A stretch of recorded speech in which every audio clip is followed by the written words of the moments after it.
ครับ โยโสภะคะวะอะระหังสัมมาสัมพุทโธสวากขาโตเยนะภะคะวะตาธัมโม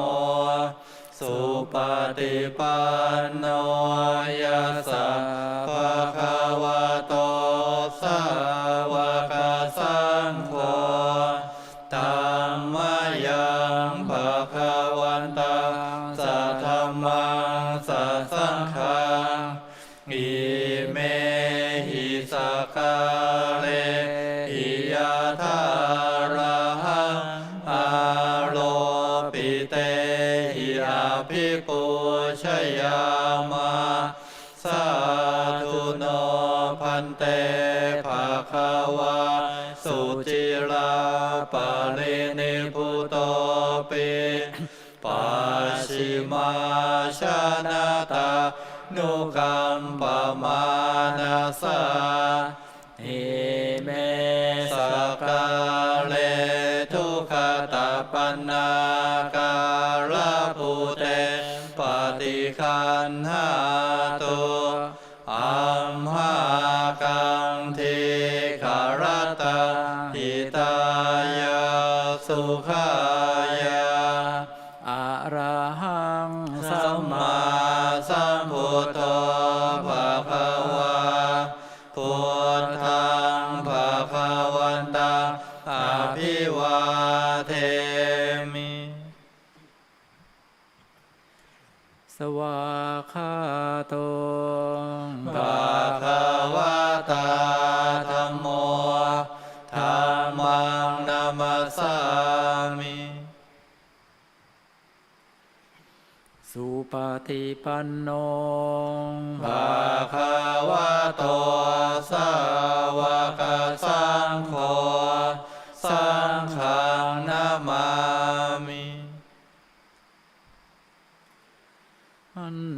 ธรรมยังพุทธาสาภาคาวะโตปุพพาคณมการังกโรมาเสนะโมตัสสะภะคะวะโตอะระหะโตสัมมาสัมพุทธัสสะนะโมตัสสะภะคะวะโตอะระหะโตสัมมาสัมพุทธัสสะนะโมตัสสะภะคะวะโตอะระหะโตสัมมาสัมพุทธัสสะ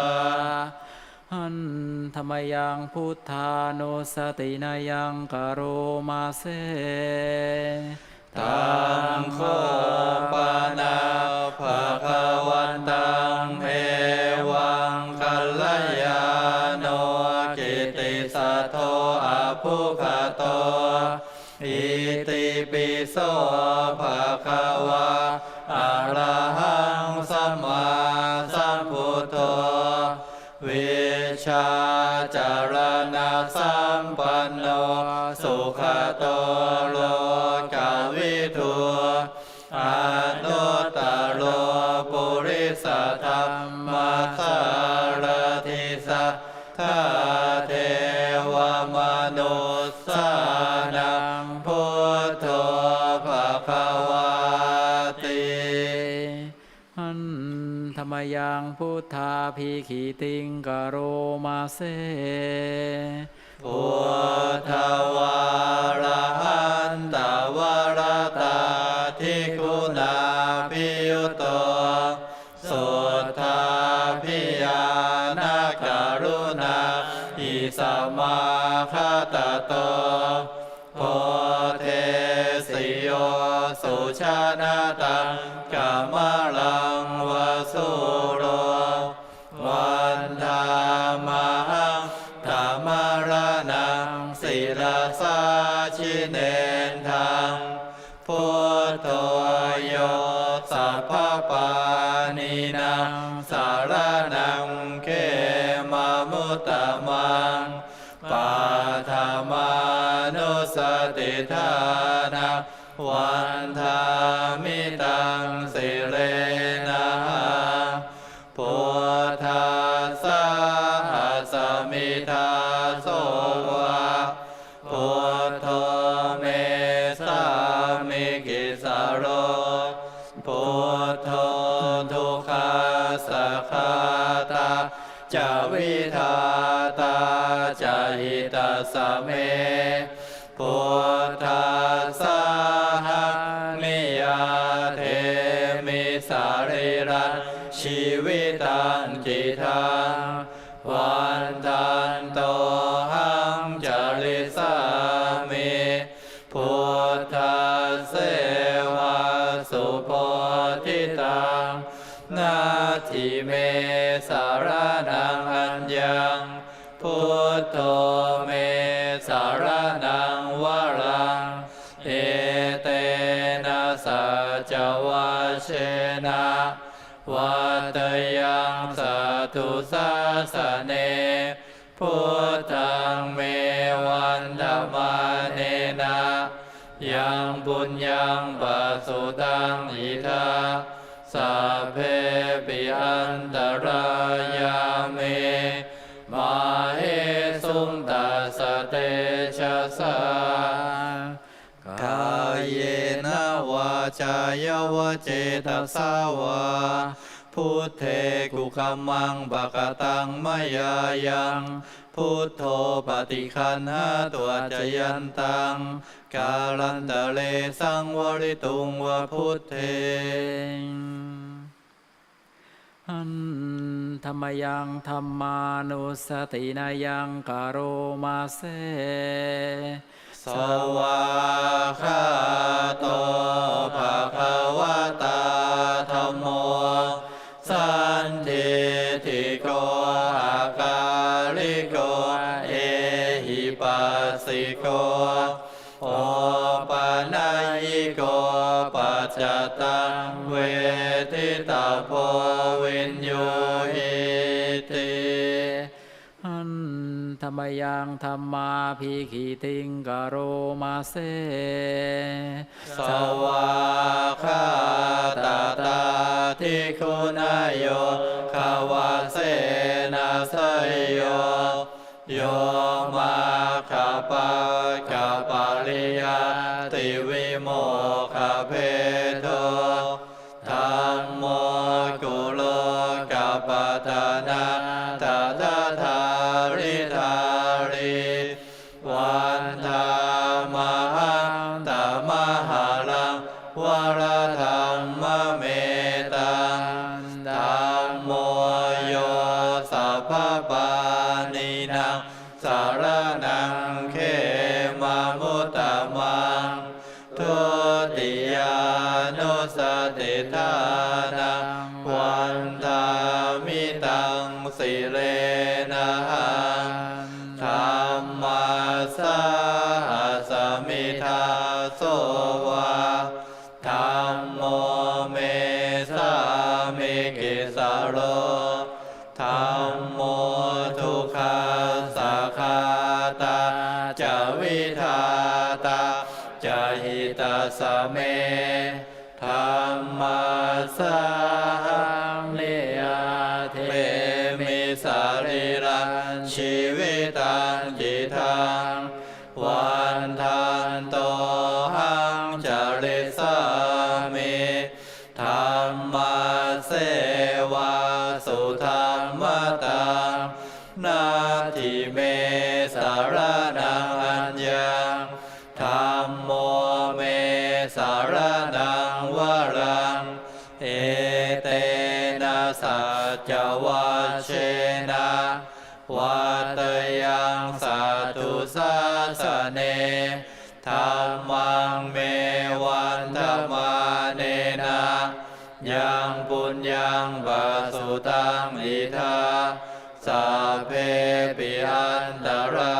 ยาเมมาเหสุงตัสสะเตชะสากายเยนะวาจายวเจตสาวาธัมเมกุกัมมังปะกตังมยายัง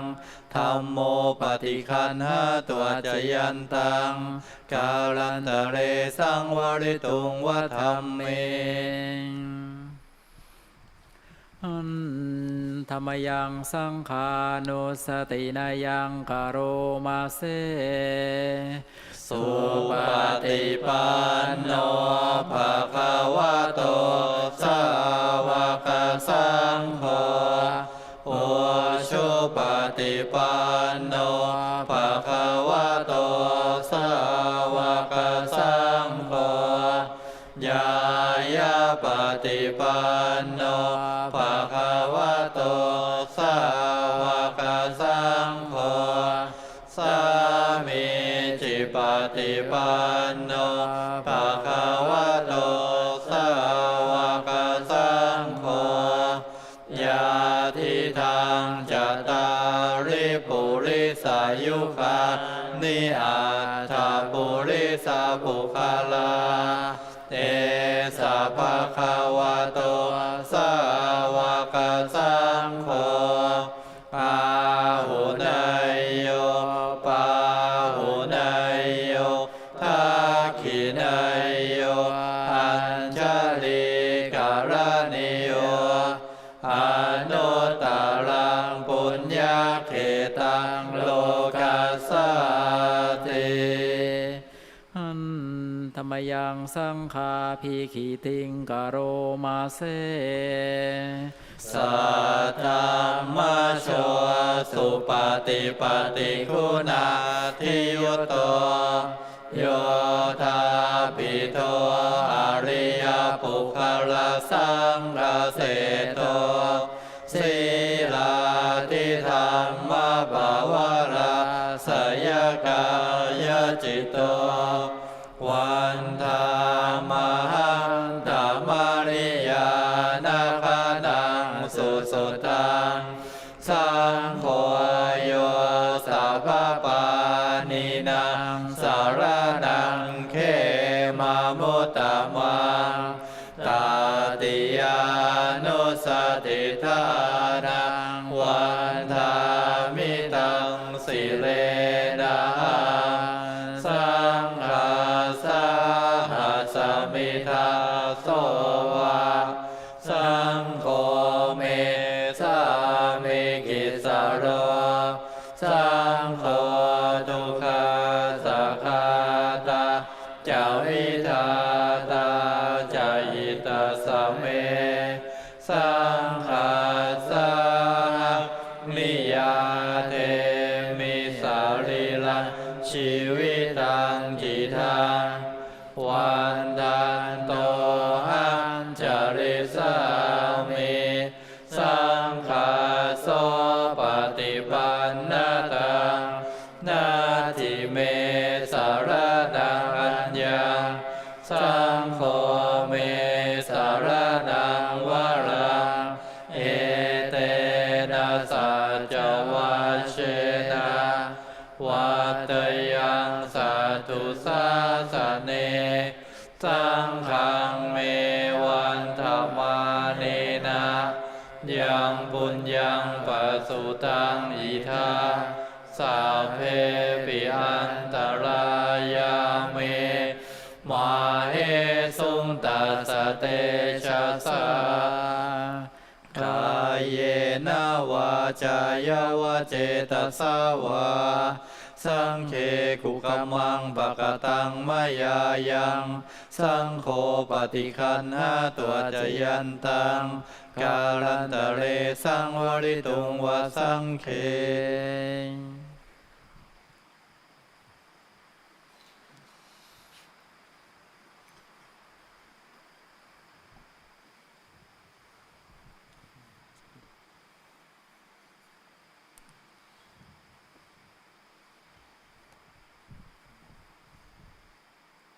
สวดอิมินาบทแผ่เมตตายังกินจิ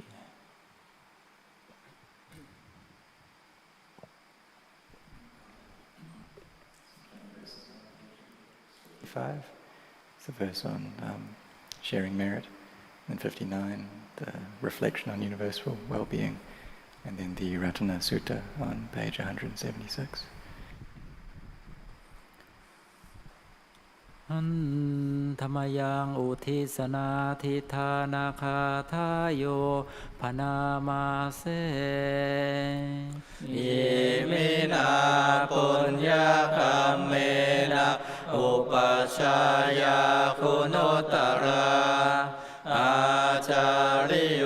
ปการะจะมาตาปิตาจยาตกาสุริโยจันทิมาราชาคุณาวันตานราปิจาธรรมมาลาจะอินทาจะโลกปาลาจะเทวตายาโมมิตามนุสสาจะมาชตาเวริกาปิจาสัพเพสัตตาสุขีโหนตุปุญญานิปักตานิเมสุขังจติวิทังเทนตุขิปังปะเปตโวมะตังอิมินาปุญญาคัมเมนะอิมินาอุทิเสนะจาขิปังสุรเพเจวะตันหุปาทานเชตนังเยสันตาเนหินาธัมมายาวานิพานโตมะมังนาสันตุสัพพทาเยวะยะตาชาโตภเวภเวอุชุจิตังสติปัญญาสัลเลโกวิริยัมหินามาลาลาพันตุโนกาสังกาตุญญาวิริเยสุเมพุทธาทิภาวโรนาโทธัมโมนาโทวรุตตโมนาโทปัจเจกพุทโธจะสังโฆนาโทตโรมะมังเทโสตมานุภาเวนะมาโลกาสังลพันตุมาทัสสะปุญญานุภาเวนะมาโลกาสังลพันตุมาหันธรรมยังเมตตาภารนังกโรมาเสอาหังสุขิโตเมนิทุโคเมอาเวโรเมอาภยาปโชเมอานิโคเม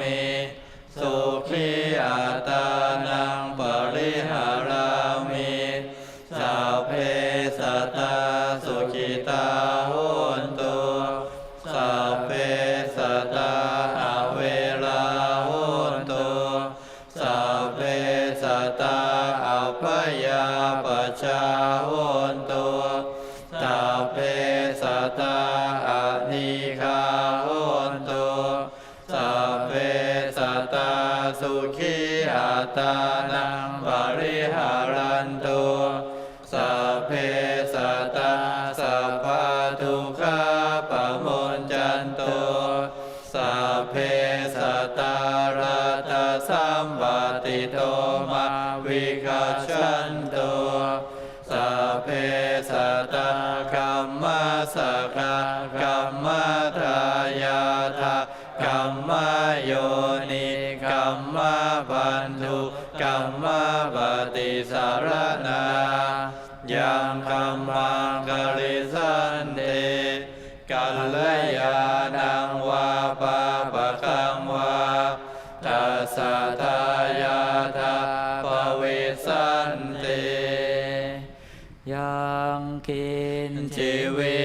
ตังหิทวาหุรังวาสักเคสุวายังรัตนังปณิตังนาโนสมังอาทิตถากเตนะอิทัมมิพุทเทรัตนังปณิตังเมเตนะสัจเจนะสุวัตถิโหตุขยังวิราคังอมตังป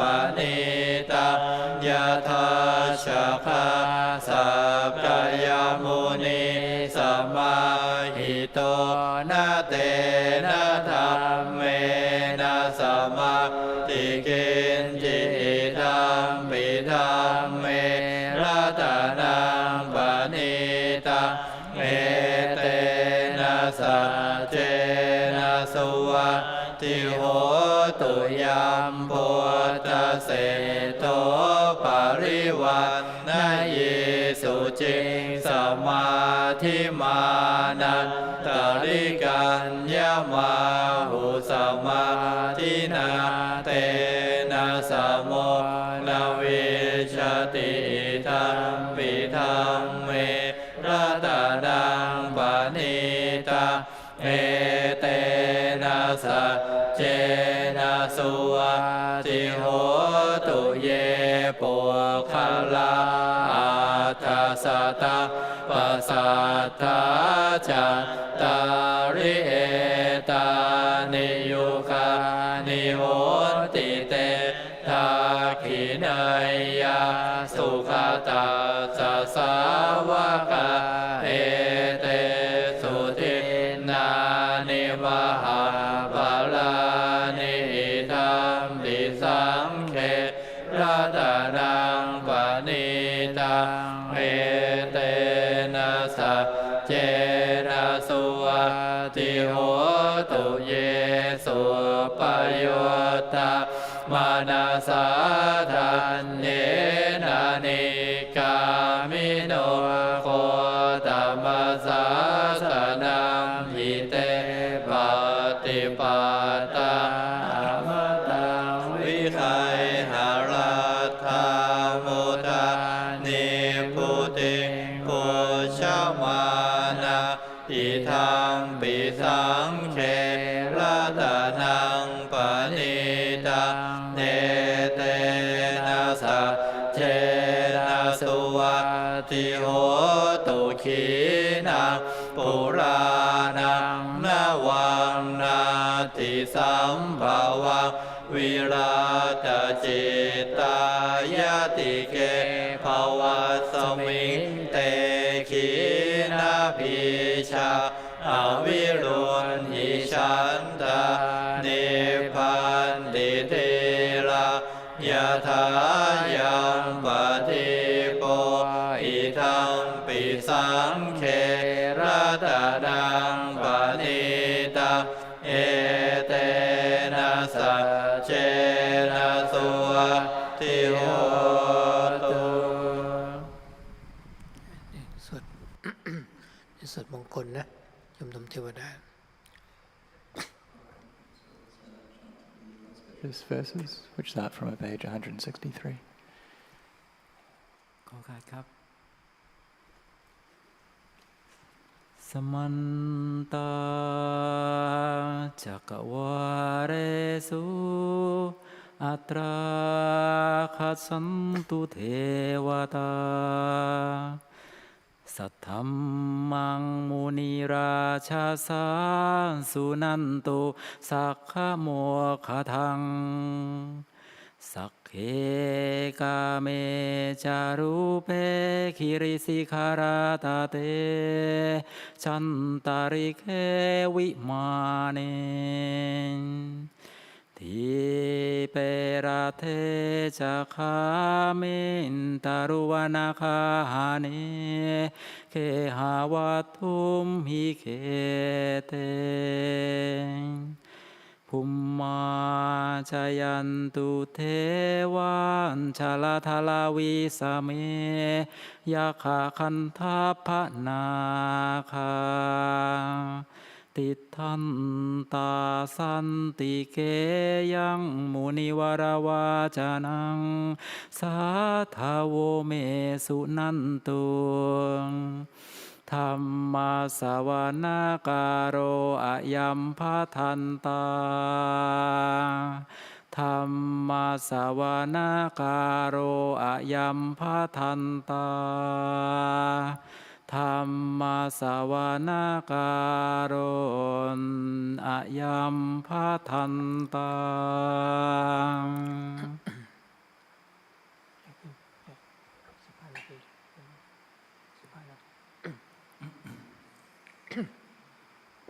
นะโมตัสสะภะคะ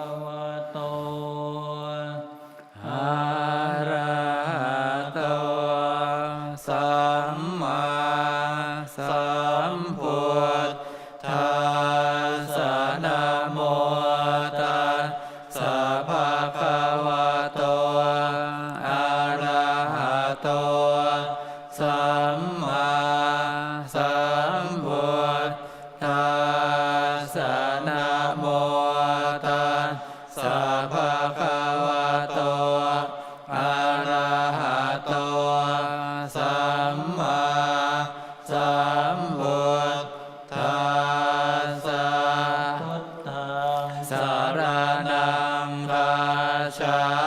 มิธัมมังสรณังคัจฉามิสังฆังสรณังคัจฉามิทุติยมปิพุทธังสรณังคัจฉา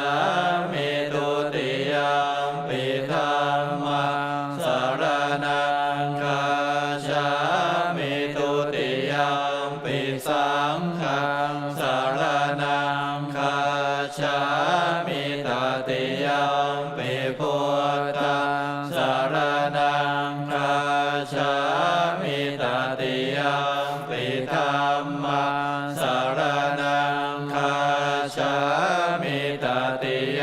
มปิสังฆังสรณังคัจฉามิสัมพุทเทอาทวิสัญจทวาทสัญจสหัสเกปัญจสัตตสหัสานินามามิศิรสาอาหังเตสังธรรมันยะสังขันยะอาทะเลนะนามามิหังนามาการะนุภาเวนะอันตวาสัพเพอุปัฏฐเวอเนกาอันตรายาภิวินาสันตุอาเสสะโตสัมพุทเตปัญญปัญญาสัญญาจตุวิสติสหัสเกธาสัสตาสหัสสานินามามิศิรสาอาหังเตสังธรรมันจะสังขันจะอาทะเลนะนามามิหังนามาการะนุภาเวนะหันตวาสัพเพอุปัฏฐเวอเนกาอันตรายาภิวินาสันตุอาเสสะโตสัมพุทเทนะวุตตรสเตอาทาจัตตาริสสหัสเกวิสติสัตตสหัสสานินามามิศิรสาอาหังเปสัพธรรมันยะสังขันยะอาทะเลนะนามามิหังนามาการะนุภาเวนะหันตวาสัพเพอุปัฏฐเวอเนกาอันตรายาภิวินาสันตุอาเสสัตโตอาเสวนาจะพาลานังปันติตานันจะเสวนาปุชาจะปุชานิยานังเทตัมมังคารโมตมังปฏิรูปเทสวาโสจะปุเพจะกตปุญญาตาอาตสัมมาปณิทิจะเอตัมมังคารโมตมังพาหุสัจจัญญสิปัญจวินัยโยจะสุสิกิโตสุภาสิตาจะยาวาจาเมตัมมังคารโมตมังมาตาปิตุปัฏฐานังปุตตะทาระสัสังฆโหอานากุลาจะกัมมันตาเอตัมมังคารโมตมังทานัญจะธรรมจริยาจะยาตกะนัญจะสังฆโหอนาวชานิกัมมานิเอตัมมังคารโม ตมังอารติวิรติปาปะมาชาปานาจะสัญญโมอาปมาโทจะธัมเมสุเอตัมมังคารมุตตมังคารโวจะนิวาโตจะสันตุทิจะกตัญญูตากาเลนะธัมมาสวนาเอตัมมังคารมุตตมังขันติจะโสวาจะสัทธาสมนานันจะทัสสนะเนเรนะธัมมาสกัจฉาเอตัมมังคารมุตตมังตะโปจะพัมมาจาริยาจะอริยสัจจานาทัสสนังเนพานาสัพชิกิริยาจะเอตัมมังคารมุตตมังพุทธัสสะโลกธัมเมหิจิตตังยาสนะคัมปติอาโศกังวิราชังเขมังเอตัมมังคารมุตตมังเอตาทิสานิกาตวานาสัพพะธรรมปาราชิตาสัพพะตโสทิคาชันติตาเตสังมังคารมุตตมันเตจะสัพพะโลกัสสมิงมานะสัมภาวะเยอปริมาณังพุทธังอโทจติริยันจะอาสัมภาทังอเวรังอัสสะปาทังทิทังจารังนิสินโนวะสยาโนวะยาวตาสวิคตามิโทเอตังสติอาทิเทยปัมมะเมตตาวิหารังวิธรรมาหุติถินจะอนุปคัมมาสีลาวะทัสสะเนนะสัมปันโนกาเมสุวินัยเขตะนะหิชาตุขัปปัสสยะปุณเรติติอัปปมาโนพุทโธอัปปมาโนธัมโมอัปปมาโนสังโฆปมาณวันตานิสิลิสัปปานิอาหิวิชิกาสัตตปฏิอุณนานาภิสารภูโมสิกาคาตาเมปลาคากาตาเมปริตาปฏิกามันตุพุตานิโสหังนะโมภะคะวะโตนะโมสัตตันนังสัมมาสัมพุทธานังอัตถิโลเกศีลคุณโนสัจจังโสจยโนทยาเตนะสัจเจนะกาหามิสัจจกิริยามโนตระอาวาชิตวาธัมมพลังสริตวาปุภเกชิเนสัจจพลมวาสายสัจจกิริยามกาสหสันติปัฏฐาปัตตนาสันติปัฏฐาอวัญจนามาตาปิตาจนิขันตาชาตเวทปฏิกรรมสหสัจเจกเตไมหังมหาปัจจริโตสิกิวัชเชสิโสรสกาลิสานิอุทธคัมปัตตวายทาสิกิสัจเจนะ เมสโมนาทิเอสาเมสัจจปารมิติทุกขปัตตาจนิทุกขาพยาปัตตาจนิพยาโสกปัตตาจนิโสกาโหนตุสัพเพปิปานิโนเอตา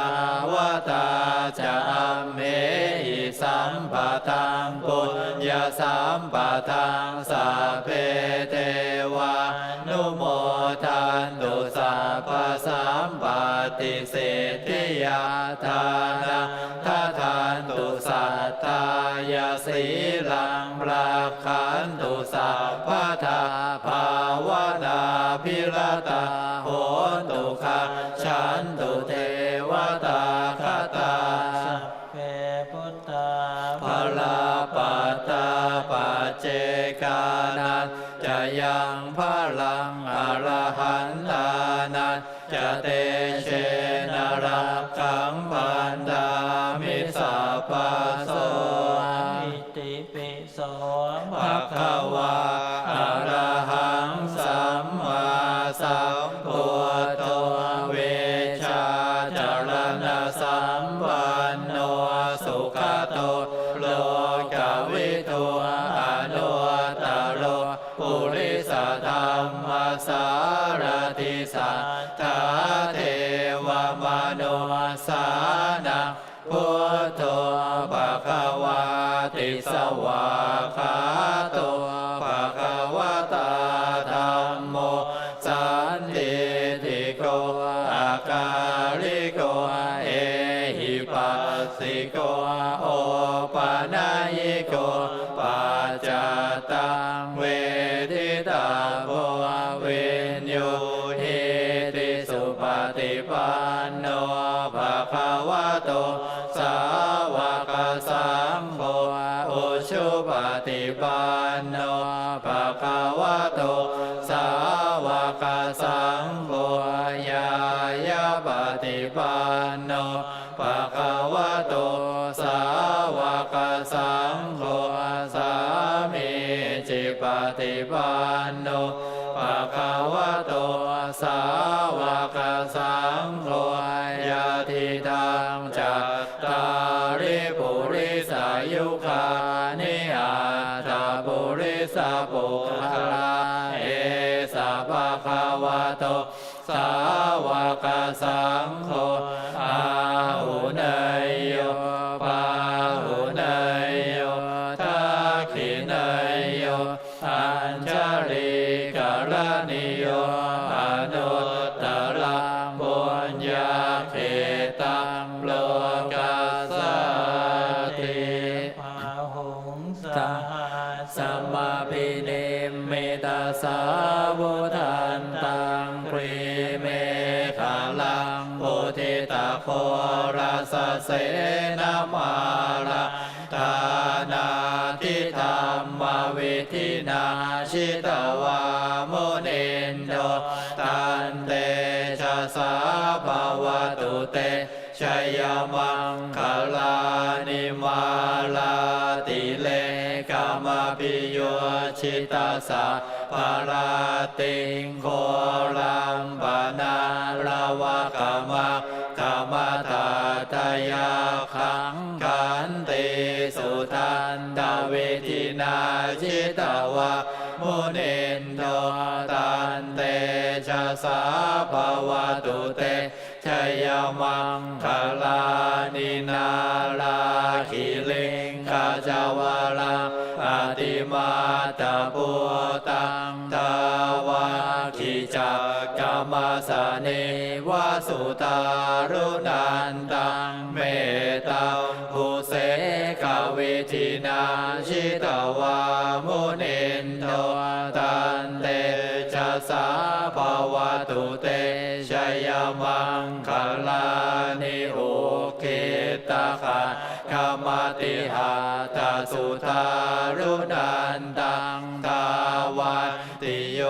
ชนะปะทังกุลิมาลวันตังอิทิภิสังก ตมโนชิตวามุนินโทตันเตชะสาภาวตุเตชัยมังคลา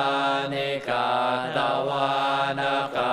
ตมุตตลังอิวะคาปินิยาจินจายทุทวจนังชนะกายมาเชสันเตนะโสมาวิตินาชิตวามุนินโทตันเตชะสาภาวตุเตชัยมังคลานิสัจจังวิหายมติสัจจักวาทะเกตุงวาตาพิโรปิตามานังอติอันทภูตังปัญญาปฏิปัจจาริโตชิตวามุนินโทตันเตชะสาภาวตุเตชัยมังคลานิตันโทปนันตปุจจคะวิพุตังมหิทิงปุตเตนะเถระปุจจเคนะธรรมาปยันโตอิตัวปเทสวิธินาชิตวามุนินโทตันเตชะสาภาวตุเตชัยมังคลานิทุกขาติทิปุจจเคนะสุทัตถะทังพรหมวิสุทธิชุติมิทิภกาภิธานังญาณาคเตนะวิธินาชิตวามุนินโทตันเตชะสาภาวตุเตชัยมังคลานิเอตาปิพุทธชัยมังคลาตคาทายโยวาจโนทินาทิเนสารเตมตันทิหิตวานาเนกวิวิธานิจุปัตถวานิโมขังสุขังอธิขมัยยนาโรสัพพัญโยปะมังคลังราคันตุสัพพเทวตาสัพพพุทธานุภาเวนัสสทธาโสติภวันตุเตภวตุสัพพมังคลังราคันตุสัพพเทวตาสัพพธรรมานุภาเวนัสสทธาโสติภวันตุเตภวตุสัพพมังคลังราคันตุสัพพเทวตาสัพพสังฆานุภาเวนัสสทธาโสติภวันตุเตนั่งสมาธิสักครู่ So we'll sit in meditation briefly now.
วันนี้เกิดวันที่26 มีนาคม 2565 ในเวลานี้ก็นั่งสมาธิภาวนา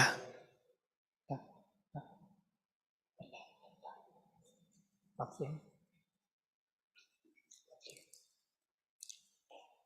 หัวตาลปรับเสียง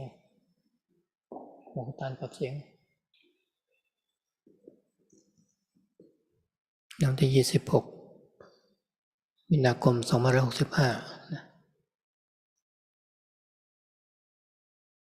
ก็ให้ตั้งใจปฏิบัติทำสมาธิกันสมาธิคือความตั้งใจมั่นในอารมณ์ใดอารมณ์หนึ่งเช่นเรามีคำบริกรรมดูลมหายใจไปพร้อมด้วยหายใจเข้าพุทหายใจออกโทเราก็รับรู้บ่อยๆเราก็เรียนรู้มาว่ากรรมฐานในแต่ละกองนั้นก็เป็นอุบายวิธีให้จิตสงบทั้งนั้น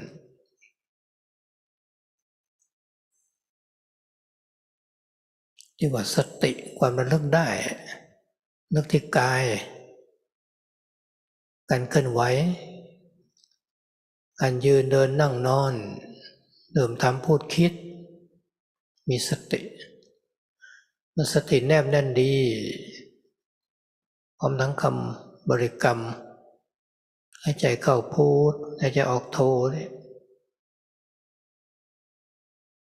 ในบางครั้งก็ฟุ้งซ่านมากเกินไปอยากจะหายใจเข้าลึกๆแล้วก็หายใจออกมา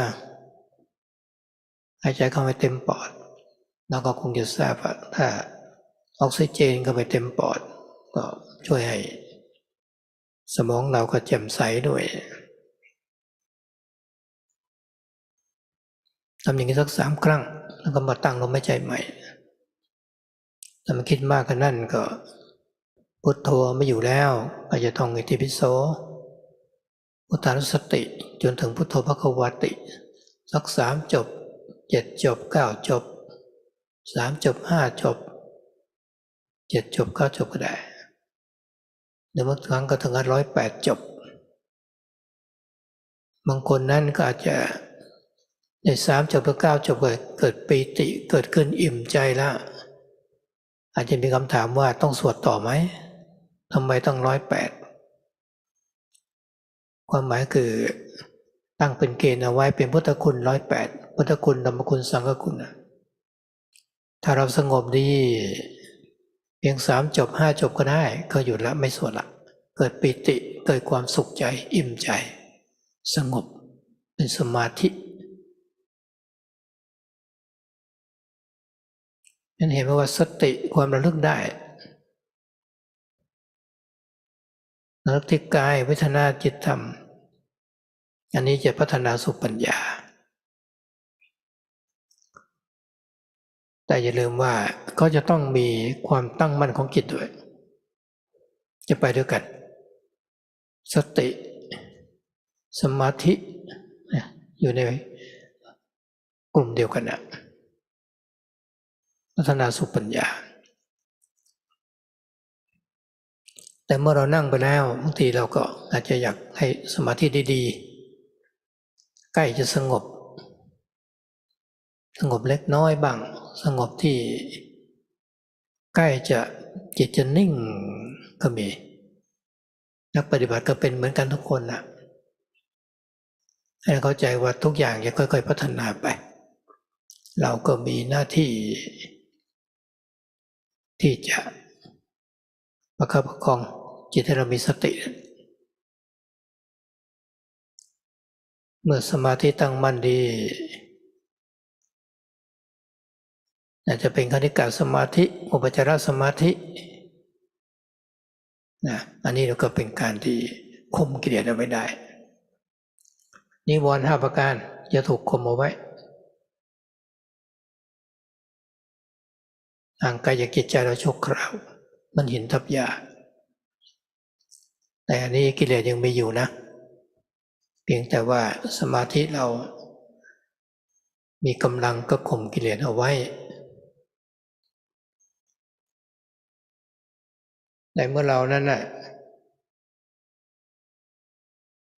มีสติแล้วมาพิจารณาให้เกิดปัญญาเข้าใจชัดเจนขึ้นก็มาชัดเจนกับสิ่งที่เราเคยหลงอยู่พระพุทธเจ้าบอกว่านี้มันเป็นธาตุเป็นขันธ์เป็นรูปขันธ์นามขันธ์พระพุทธเจ้าทรงตรัสรู้แล้วแต่ธรรมสีมหาโพธิ์นะองค์มีพระมหากรุณาธิคุณอันกว้างใหญ่ไพศาลหาที่สุดหาที่ประมาณไม่ได้องค์ทรงเข้าฌานเข้าสมาธิด้วยอานาปานสติสงบนิ่งเข้าไปถึงฌานสี่ปกติพระองค์ก็ได้ถึงสมาบัติ8แต่พระองค์เห็นว่าเป็นการข่มกิเลสเอาไว้เมื่อออกมาจากสมาธิแล้วองค์ก็ทรงรู้ว่าสิ่งที่องค์ยังยึดมั่นถือมั่นอยู่นั้นแหละยังไม่ได้ถูกทำลายแต่เมื่อองค์ตรัสรู้องค์มาพิจารณาในเรื่องของธรรมที่อาศัยกันแล้วเกิดขึ้นที่เรียกว่าปัจจัยการทั้ง12อย่างหรือว่าอิทัปปัจจตาก็ได้ธรรมที่อาศัยเหตุอาศัยปัจจัยกันแล้วเกิดขึ้นแต่พระพุทธองค์นั้นจิตละเอียดสามารถพิจารณาได้อย่างชัดเจนทั้งอวิชชาเป็นปัจจัยเกิดสังขารจนถึงความทุกข์และความทุกข์ก็ย้อนกลับมาทำให้เกิดอวิชชาหมุนเวียนกันไปไม่จบไม่สิ้นก็เลยทำลายความหลงนี้ได้เป็นสัมมาสัมพุทธะองค์ก็สอนให้เราดำเนินอย่างนี้เมื่อเรามีศรัทธาแล้วมีศรัทธาเชื่อเลื่อมใสเนี่ยนับว่ามันมีบารมีมากเนาะเราจะออกจากความทุกข์ได้เราก็ดำเนินดิมีศีลแบบสัมมาอาชีโวสัมมากัมมันโตในเรื่องของศีลศีล5ก็ได้ศีล8ศีล10ศีล227เป็นเรื่องของศีลนั่นนะเมื่อมันทำสมาธิอนิกาสมาธิอุปจารสมาธิอัปปนาสมาธิในเรื่องของสมาธิอาจจะไปถึงฌานก็ได้แต่อย่างไรก็ตามกำลังสมาธิระดับไหนถ้าจะทำให้เกิดปัญญาต้องมาพิจารณาที่รูปกับนามให้เห็นรูปนามเป็นอนิจจังทุกขังอนัตตานั่นถึงจะทำลายกิเลสได้ซึ่งด่านแรกที่เราจะทำลายกิเลสก็คือตัวสักกายทิฏฐิความเห็นเราต้องเปลี่ยนความเห็นว่าเราเกิดขึ้นมามันก็มีความรู้สึก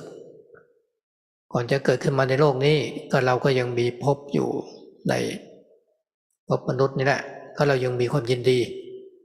พอใจมีตัวเรามาแล้วล่ะเมื่อเกิดขึ้นมาก็มีร่างกายนี้เป็นเราของเราทันที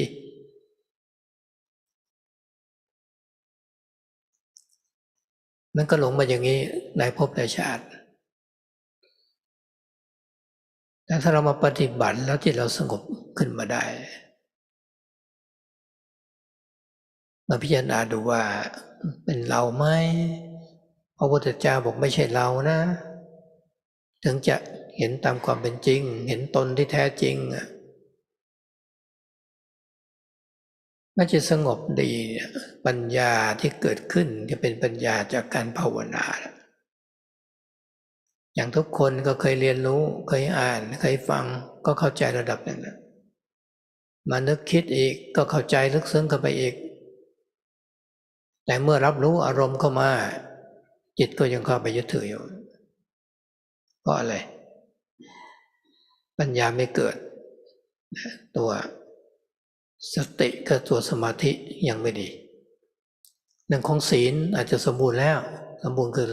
เราระวังกายวาจาที่ดีเพราะในขณะที่เรานั่งเนี่ยเราก็มีศีลอยู่เราเดินจงกรมก็มีศีลนะศีลอยู่ในปัจจุบันนี้เราไม่ได้เดือดร้อนไม่ได้เบียดเบียนใครมีจิตใจเมตตาแต่ที่เรายังไม่สงบเพราะว่าความเคยชินของจิตที่จำได้หมายรู้นึกคิดปรุงแต่งอยู่เราก็จะมาสอนจิตของเราว่าเอาละเวลานี้นะเป็นเวลาทำกรรมฐานภาวนาทำจิตให้มันนิ่งสงบตรงนี้ไม่นึกคิดปรุงแต่งไปไหนมีความอิ่มอกอิ่มใจมีปิติสุขเกิดขึ้นมาสมาธิตั้งมั่นจากที่เราไม่เคยรู้เลยถึงสิ่งของวัตถุสิ่งของในโลกเราก็ยึดมั่นถือมั่นทั้งนั้นมันก็เป็นเหตุให้ทุกข์เกิดสาเหตุก็คือความหลงความยึดในกาย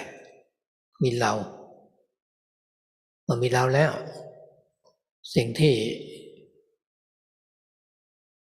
เรายึดถือมันก็มาจากเรานี่แหละมีเราเป็นของเราแต่พระพุทธเจ้าก็ตรัสว่าอันนี้มันไม่ใช่นะเป็นธาตุนะตามธรรมชาตินะแต่ว่าเราก็เรียนเราก็รู้แต่เราไม่เห็นเรายังไม่เห็นแต่ตาเนื้อแต่ตาใจยังไม่เห็นอันนี้ก็ต้องมาฝึกสตินี่แหละทำให้ตาใจของเราเห็นชัดขึ้นมาเมื่อเราพิจารณาแยกกายได้แยกธาตุแยกขันธ์ได้จะเห็นความว่างสรรพสิ่งเป็นความว่างความว่างเป็นพุทธะพุทธะมีในทุกสรรพสิ่งเนี่ยอันนี้พระพุทธเจ้าตรัสสอนอย่างนี้เราพิจารณาตามเราเห็นชัดเห็นธรรมะก็เห็นพระพุทธองค์นะไม่สงสัยแต่เริ่มต้นเราก็ต้องฝึกก่อนธรรมะอดทนต้องมีนั่งสมาธิได้5 นาที10 นาทีต่อครั้งก็ค่อยๆเพิ่มเป็น50 นาทีต่อครั้งก็ได้วันหนึ่งอาจจะนั่ง3 ชั่วโมง4 ชั่วโมงแต่เราฝึกดีๆแล้วครูบาอาจารย์ท่านนั่ง6 ชั่วโมงก็ได้8 ชั่วโมงแล้วก็ต้องมีอะไรดีๆนะถ้านั่งนานๆขนาดนั้นต้องมีความสงบละต้องมีปัญญาให้เราเพียรให้เราพยายามเราเรียนหนังสือเราทำการงานเรามุ่งมั่นเมื่อสติปัญญาเราดีเรามีความเพียรเราก็สำเร็จได้การปฏิบัติธรรมะก็เป็นอย่างนั้นนะแต่ว่าอันนี้มันต้องทวนกระแสเหมือนทวนกระแสน้ำทวนกระแสธรรมทวนกระแสโลกมาถึงจะได้เห็นธรรมะถ้าเราปล่อยไปตามอารมณ์ก็สบายแต่ว่าเหตุแห่งทุกข์มันยังมีอยู่นะ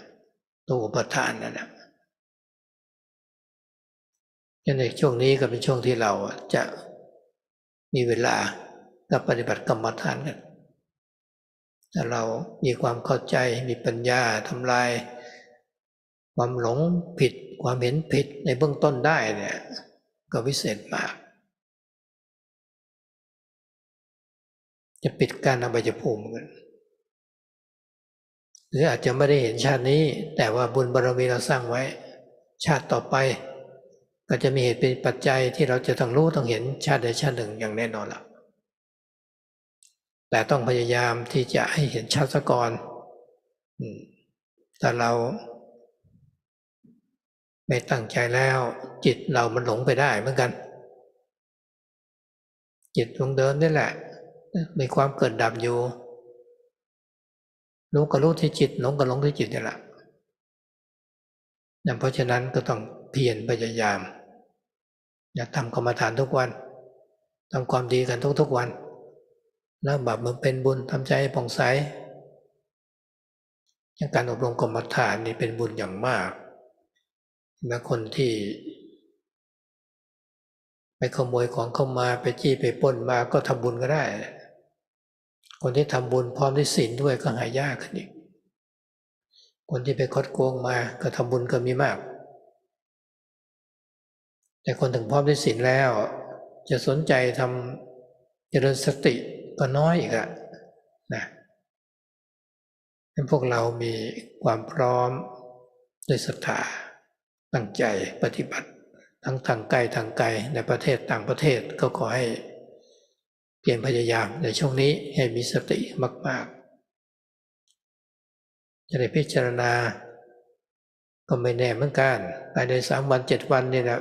คนมีวาสนาบารมีก็อาจจะเห็นธรรมก็ได้หรือศรัทธามันมากขึ้นก็ได้เกิดความสงบใจปิติใจอิ่มใจเป็นกำลังสำคัญขอให้เพียรพยายามเปลี่ยนความเห็นของเราที่ผิดให้เป็นความเห็นที่ถูกให้ได้ที่ว่าไม่ใช่ตัวไม่ใช่ตนสัตว์บุคคลเราเขานี่ละเห็นธรรมจะปิดกั้นอวัยภูมิได้เราก็ไม่ต้องกังวลว่าแล้วชาติหน้าจะเป็นอย่างไรทำชาตินี้ให้ดีที่สุดทำปัจจุบันเหตุที่ดีอนาคตก็จะดีเองปัจจุบันเป็นเหตุอนาคตเป็นผลและขอให้ทุกท่านตั้งใจปฏิบัติอย่างนี้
So it's the 26th of March, 2022. So we have this period now to meditate. And so may we all set our hearts on that, on practicing, on training these minds to develop samadhi together. So this samadhi is the firm establishment of the mind, keeping it settled, established in one object. For example, the meditation word that we use. And we can also use the breath along with that. So on the in-breath we can recite Bud, on the out-breath, Do. And we should recollect this frequently. So we have probably heard before that all of these meditation objects, all of these methods are means to bring the mind to peace, and just that. So we have this sati, or recollection, recollecting the body. So whether we're standing, sitting, walking, lying down, whether we're drinking, eating, speaking, or thinking, we have mindfulness there. And when our mindfulness comes together and is firm with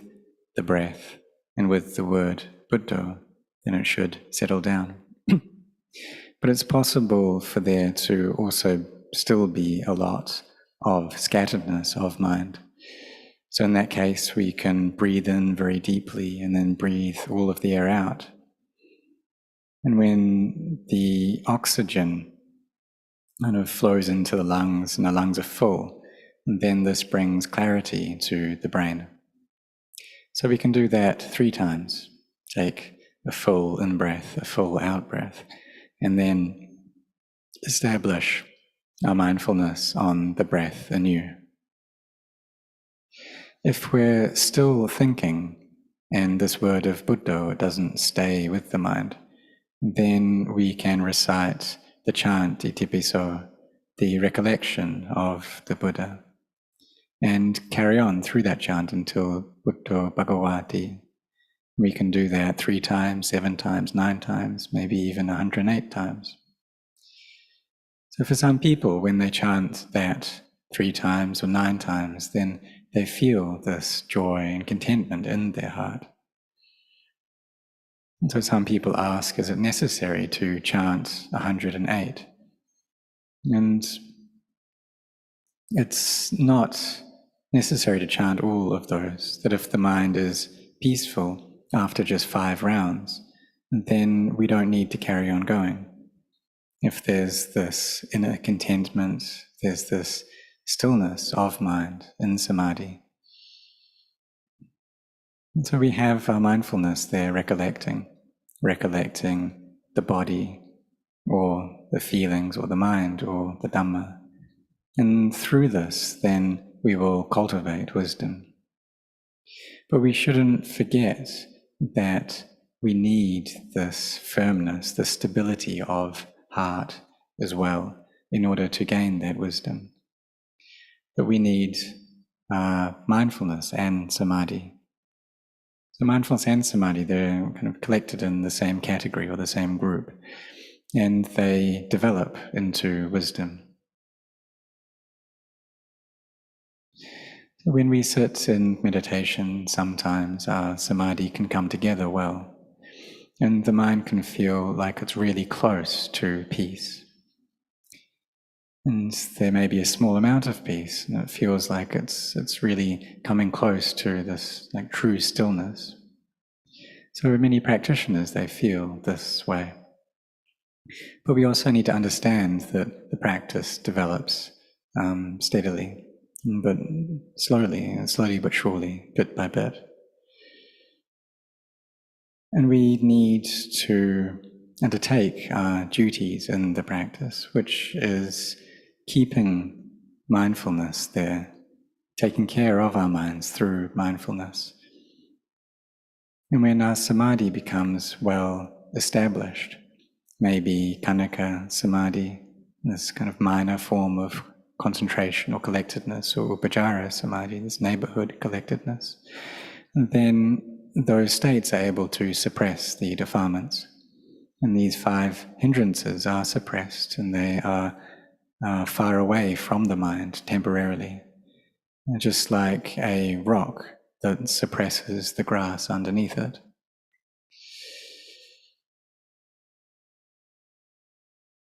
And so if we have that stillness, we should see rather that even though the defilements are suppressed, they're still there. It's just that the samadhi is keeping them at bay, holding them back. But when we carry on cultivating samadhi and mindfulness, then we use that to contemplate, so that we gain wisdom, so that our understanding becomes clearer than it was before. And what we gain an understanding in are the things that we were deluded in previously. So how the Buddha taught us that these things around us, they're just elements. And they taught us about the material khandha and the mental khandhas.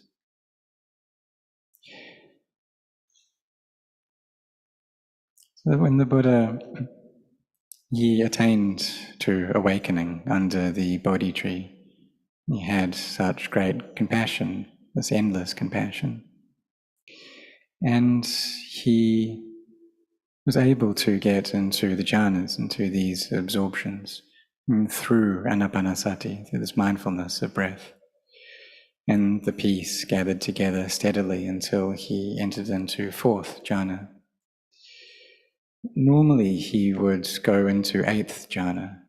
but he saw that that was merely holding these defilements down. And then when he came out of that state of samadhi,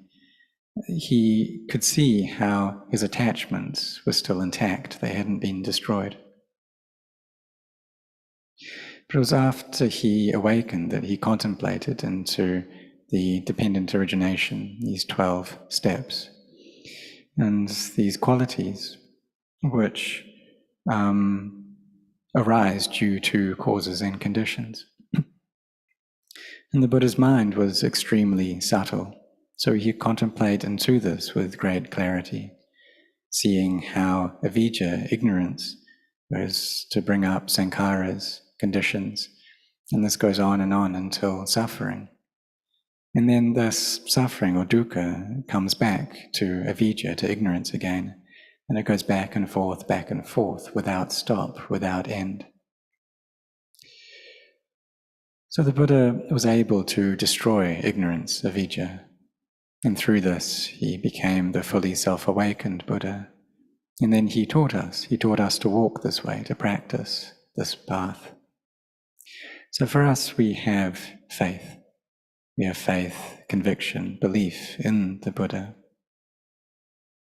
that he had such great qualities, that he had such immense parami, these spiritual virtues.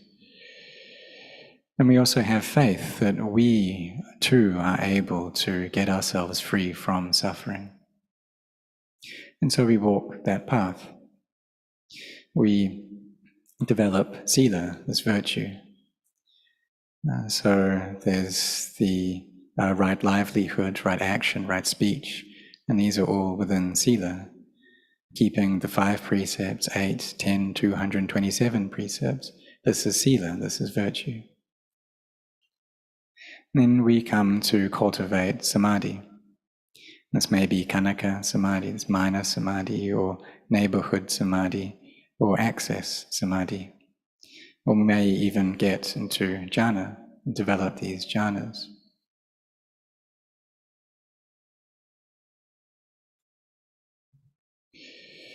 But so when we gain these states of samadhi, then we use them to cultivate wisdom. And to do that, we need to contemplate into physical and mental things, seeing them as anicca, dukkha, anatta, it's impermanent and stressful and not self. And we contemplate into this until we're able to destroy the defilements. So the first barrier is sakkaya ditthi, self-view. And this is a view which we need to change. Because everyone who is born, they have this feeling within them. And even before we were born, we had this feeling. And so because of that wrong view, there's still becoming, there's still birth. We get the feeling that there is a self there, a true self. And so when we're born, then we come into this body and immediately there's attachment that this body is me, it belongs to me. And this is how delusion works. And it's what's caused us to have so many becomings and births. But if we practice so that our minds gather into peace and settle down, and then we contemplate, and we can look to see, well, where is this self? And is that self true? Because the Buddha taught about not self.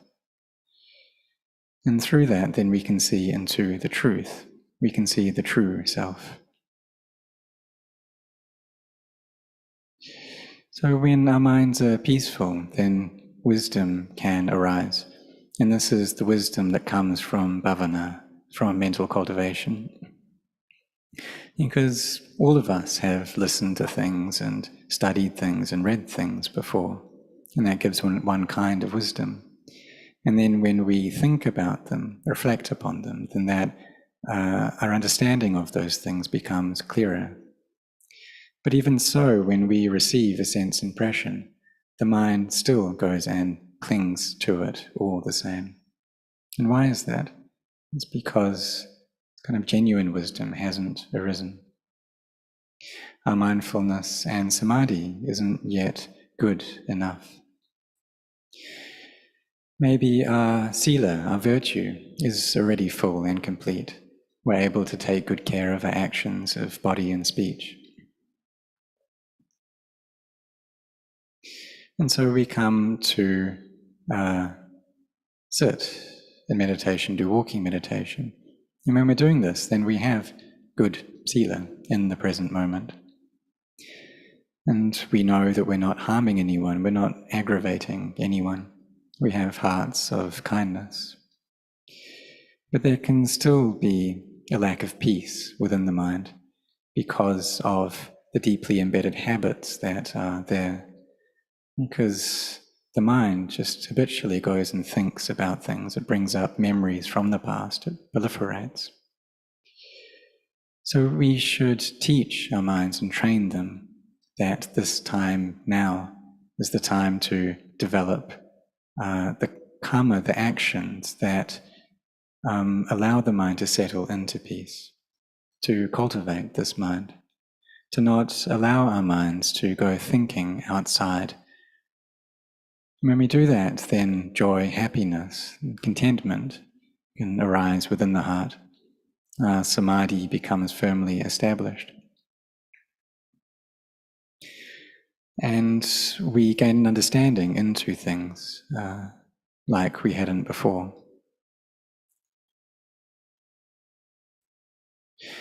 We can see how all the material things in this world, and if we attach to any of them, then that will be a cause for suffering to arise.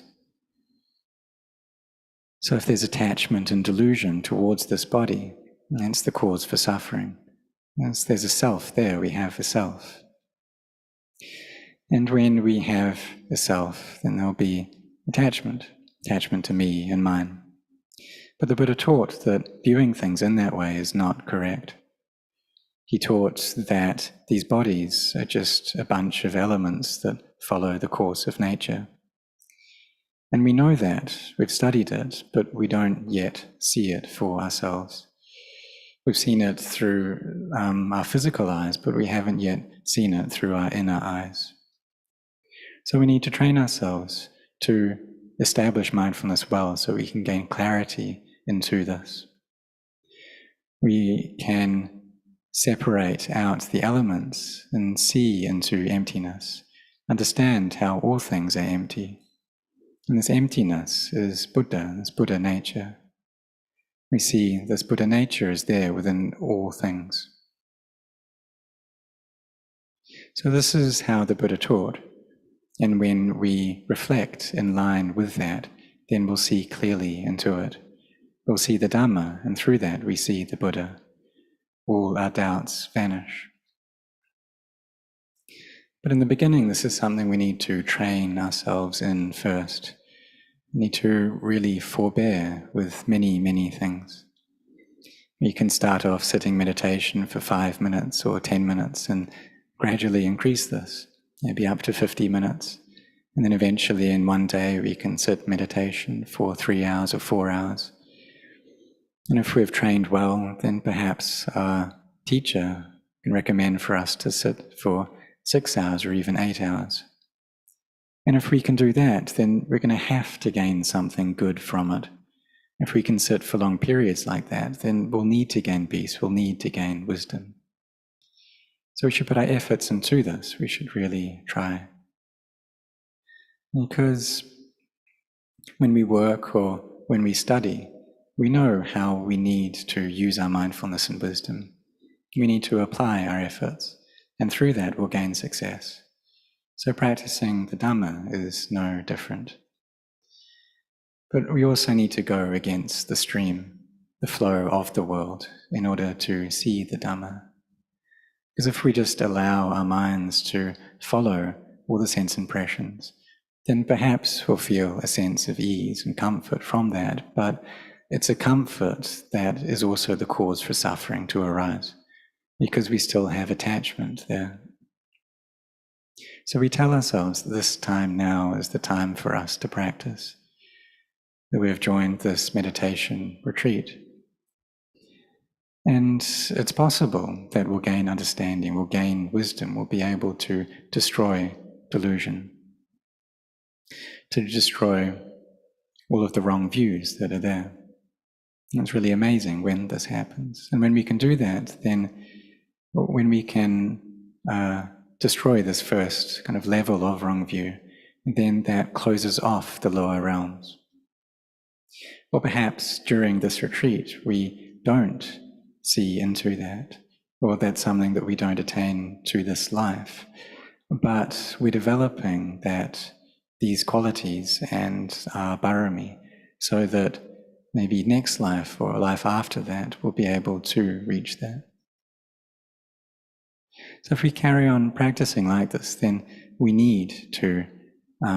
be able to destroy the defilements in one lifetime. But if we don't apply ourselves, if we don't set our hearts on this, then our minds will just carry on being deluded. These minds which arise and cease, there's delusion there within them. And so when delusion happens, it happens in the mind. And when insight and knowing happens, that also occurs within the mind. So we should put in our efforts to meditate each day, to be building up goodness every day, to be abandoning unwholesome deeds, to be building up skillfulness and making the mind pure. And meditating, it's a great form of merit, of goodness. You see how some people can be thieves and they can also be generous as well. But those who are both generous and virtuous, it's difficult to find them. And then to find people who are both generous, virtuous, and also interested in developing mindfulness, this is very hard, they're very rare to find. So therefore, for us, we are complete in these qualities, we have them, and we have faith as well. We've gathered together from near and far, from many different countries. And so may all of you have mindfulness, have great effort, so you can use that peace that you gain to contemplate.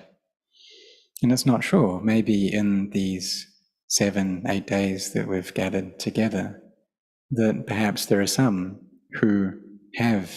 the accumulations to be able to see into the Dhamma. Or perhaps our faith grows and grows through these 8 days and it gains strength. And we gain a great fullness of heart, of joy and happiness. And this joy, it's an important energy for our hearts. So may you have effort, changing your wrong views into right views, seeing how into not self, how these things, they're not a being, an individual, a me or a you. And through this we're able to cut off the lower realms, these realms of deprivation. So we don't need to worry about what our next life is going to be like, but rather try to make this life the best that you can make it. Because in this present moment, we are cultivating, well, doing the causes that will fruit in the future. So may everyone, all of you, set your hearts on practicing in this way.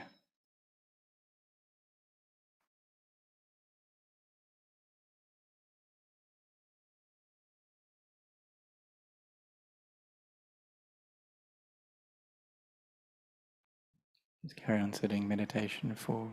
maybe 5 minutes or 10 minutes. Then we'll have the question and answers.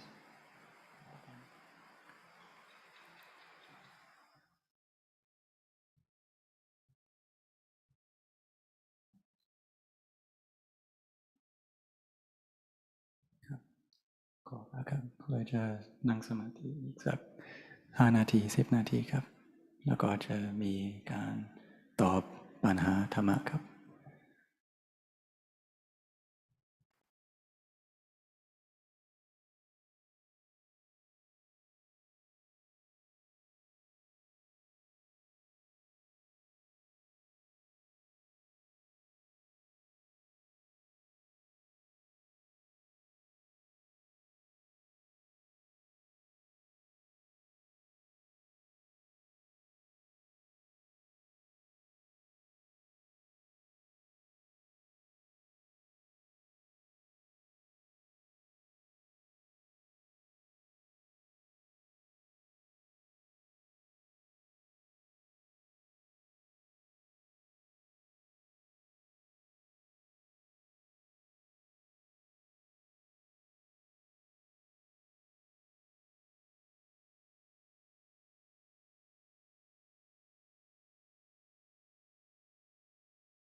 ตอบคำถามธรรมะในวันนี้ในคืนนี้คำถามข้อที่หนึ่ง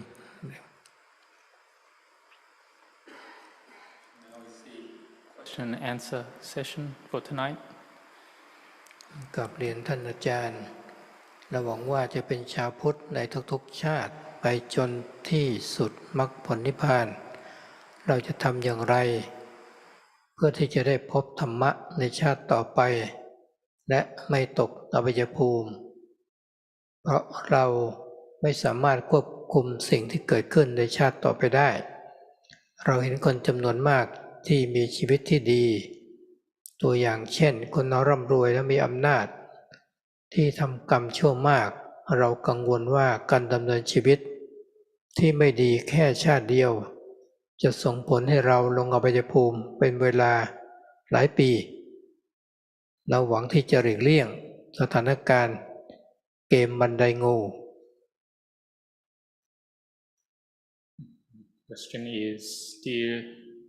Ajahn, I hope to be Buddhist in every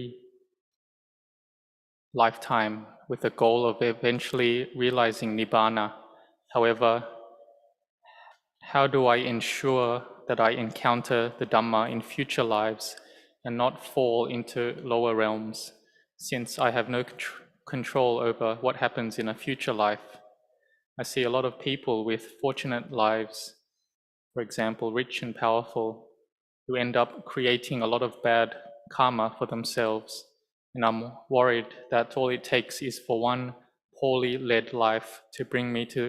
the lower realms for many years. In brackets, I hope to avoid snake and ladders. อันนี้ก็เป็นธรรมดาและเมื่อเรามีศรัทธาตั้งมั่นได้ดีในพระพุทธเจ้าพระธรรมพระสงฆ์ก็จะมีความวิตกกังวลถึงในชาติต่อไป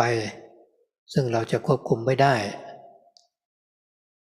ให้เราตั้งว่าเอากันในชาตินี้แหละเราทำให้มันมากที่สุดเท่าที่มากได้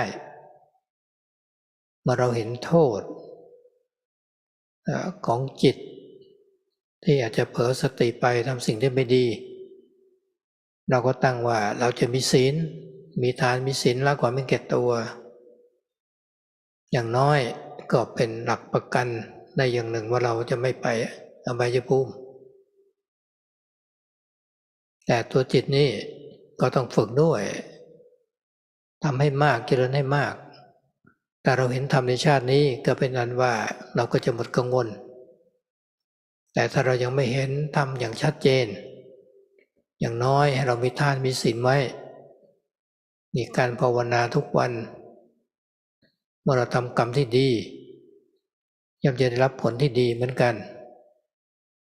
ถึงแม้ยังไม่เห็นธรรมเลยอย่างน้อยเราก็ความดีที่ทำนี้ก็ไปสู่ในภพภูมิที่ดีก่อนที่เรียกว่าเป็นเทวดาก็ได้เทพธิดาก็ได้เมื่อเรามีความกลัวหรือความวิตกกังวลก็วางไว้ก่อนให้พยายามให้มากถ้าเรามีวาสนาเราก็จะได้เห็นธรรมแต่อย่าไปกลัวจนเกิดความวุ่นวายในใจอันนั้นไม่ถูกต้องพระพุทธเจ้าให้วางไว้ไม่ไปคิดถึงข้างหน้าไม่คิดถึงข้างหลังให้มีสติอยู่ในปัจจุบันให้มากถึงจะได้เห็นธรรม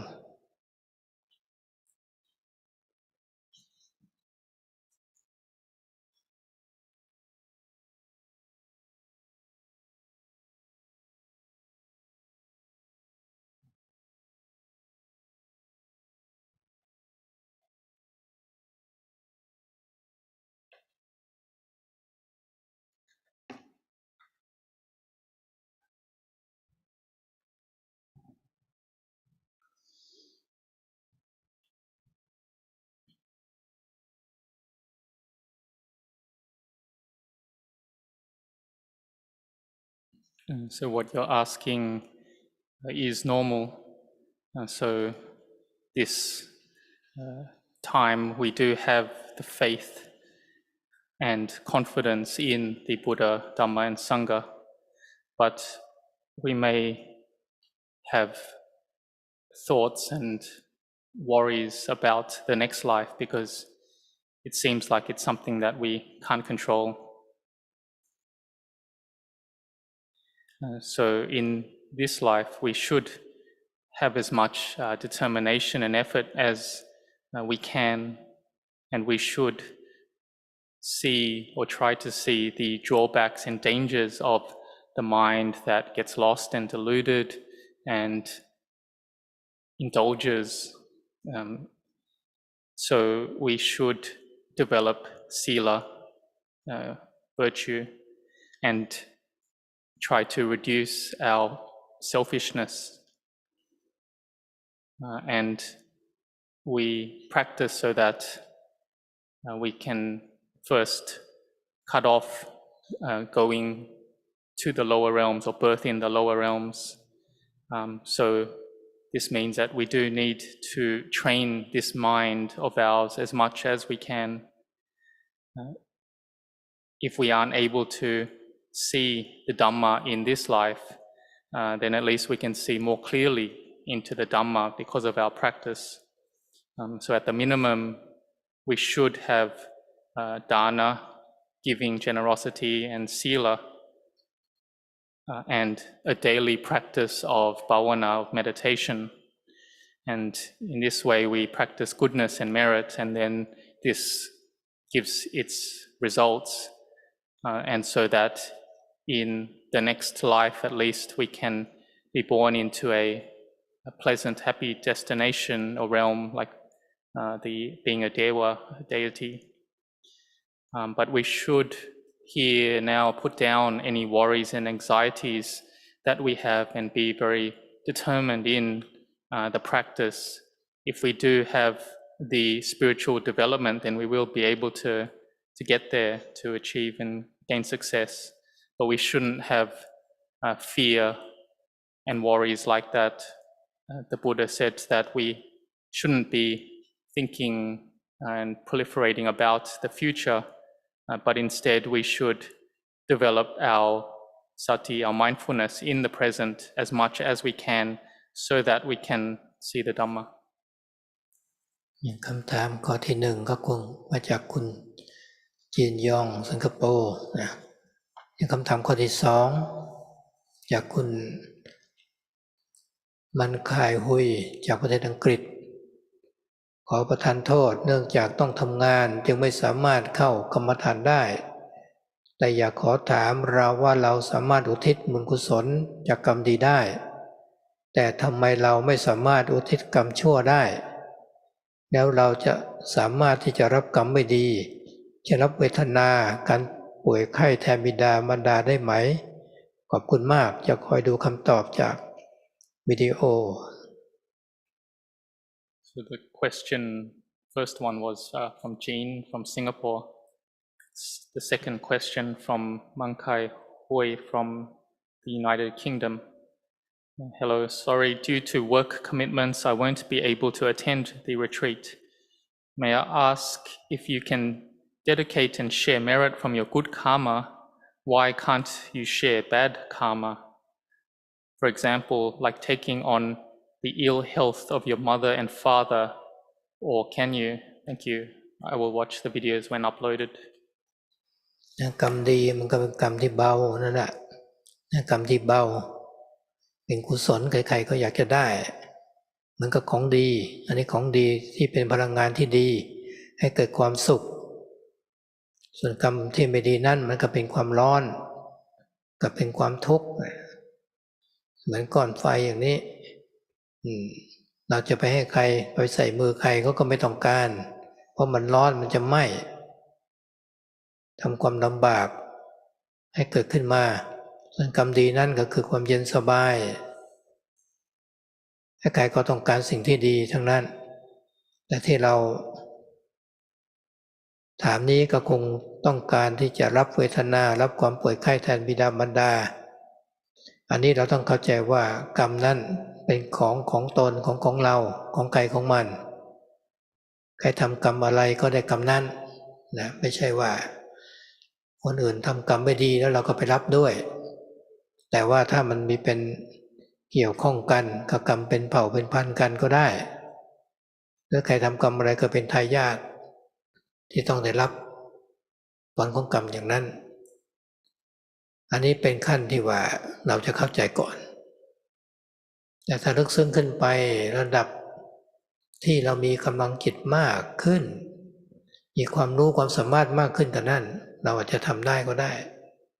แต่พระสัมมาสัมพุทธเจ้าพระองค์ไปโปรดพระเจ้าสุโธทนะซึ่งกำลังป่วยอยู่นะมีทุกขเวทนามากในวันนั้นกับพระพุทธเจ้าเป็นประธานมีพระอานนท์มีพระนันทะสักยะวงศ์ที่ท่านเป็นพระอรหันต์ก็ไปพร้อมกันหมดพระพุทธเจ้ารูปไปที่พระร่างกายของท่านพระเจ้าสุโธทนะเวทนาก็หายไปหมดเลยจากนั้นพระองค์ก็สอนธรรมะพระเจ้าสุโธทนะก็สำเร็จเป็นพระอรหันต์อย่างนี้เป็นต้นในยามที่มีพระภิกษุป่วยไข้มีทุกขเวทนามากพระพุทธเจ้าทรงไปโปรดก็อาจจะดึงเวทนาจากความป่วยไข้มาได้แสดงธรรมะท่านก็สำเร็จเป็นพระอรหันต์อันนี้ก็เป็นขั้นที่เราเกิดวิสัยที่เราจะพูดกันเอาเป็นว่าในปกติแล้วเวทนาของกายกับของคนนั้นไม่สามารถจะไปถ่ายเทกันได้แต่เราก็ทำให้บรรเทาช่วยเหลือเท่าที่เราทำได้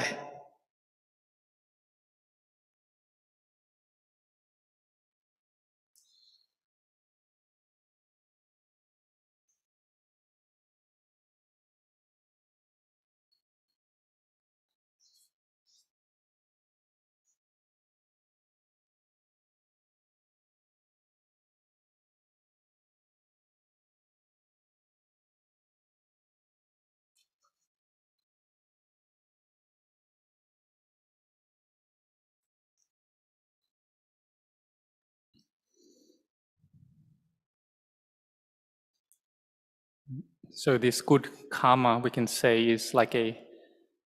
has this light quality to it, and this is goodness. And whoever it is, they want to have it. We can say it is good energy that when someone receives it, it gives that individual happiness and ease. The bad karma, when someone receives that, then it gives someone suffering. It has a hot quality to it. It's like if you give something boiling hot to someone, whoever it is, they won't want to receive it. No one wants it. But that goodness or good karma is something that is cool and gives off ease, and everyone wants that. So this question you're asking, can you receive the vedana, the feelings or painful feelings from others? The karma that one makes is that individuals whoever does that karma, that action will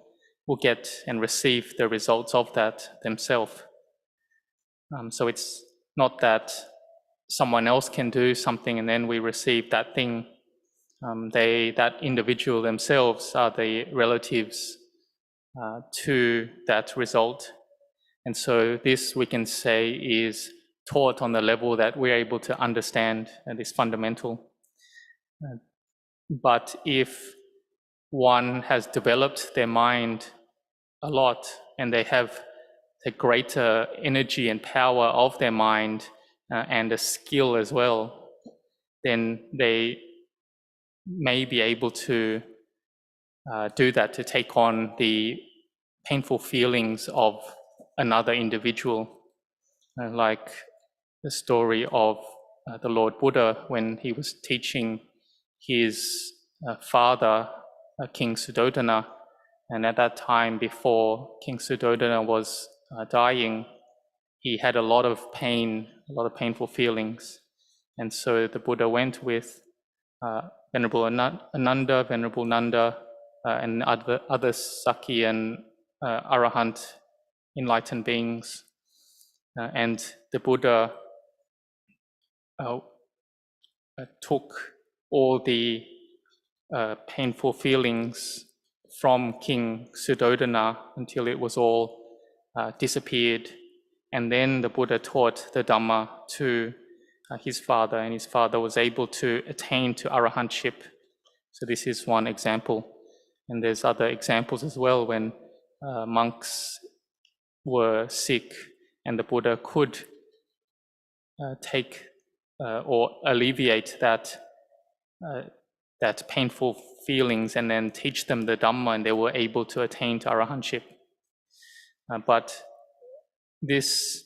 we could say, is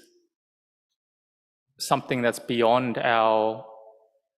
comprehension, something that we can easily comprehend. And so generally we just say that those feelings or painful feelings, if we've made the karma for that, then that will be ours, we will receive that. But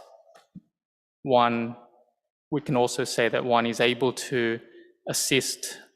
others according to the ability of what one can actually do. ที่3จากคุณจอยสิงคโปร์กราบเรียนพระอาจารย์ของพระอาจารย์ได้อธิบายข้อแตกต่างของจิตกับใจรวมถึงความสัมพันธ์ของทั้งสองสิ่งนี้ก่อนที่จะได้อ่านหนังสือโสดาปัตติมรรคของพระอาจารย์ดิฉันเข้าใจว่าจิตทำหน้าที่เป็นกุญแจสำคัญโดยเราต้องเฝ้าระวังจิตที่โลดแล่น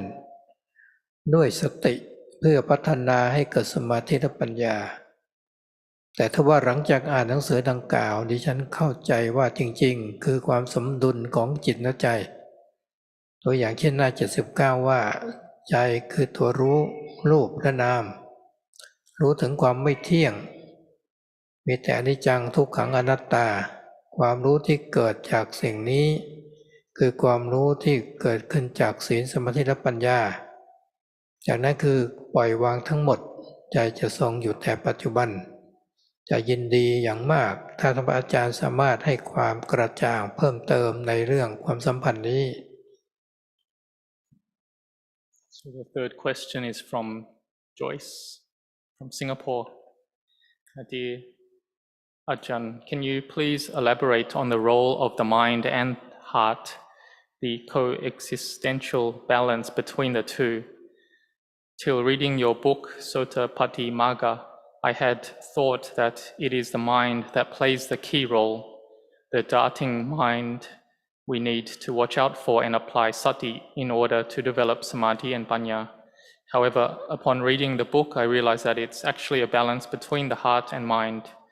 For example, on page 79, it says, it's the heart that knows rupa or nama, knows that they are impermanent. They are only anicca, dukkha, anatta. The knowing that arises from this is the knowing that arises from sila, samadhi, and panya. And then it is all let go of. The heart is poised and maintained in the present moment. Appreciate if you can shed more light on this relationship.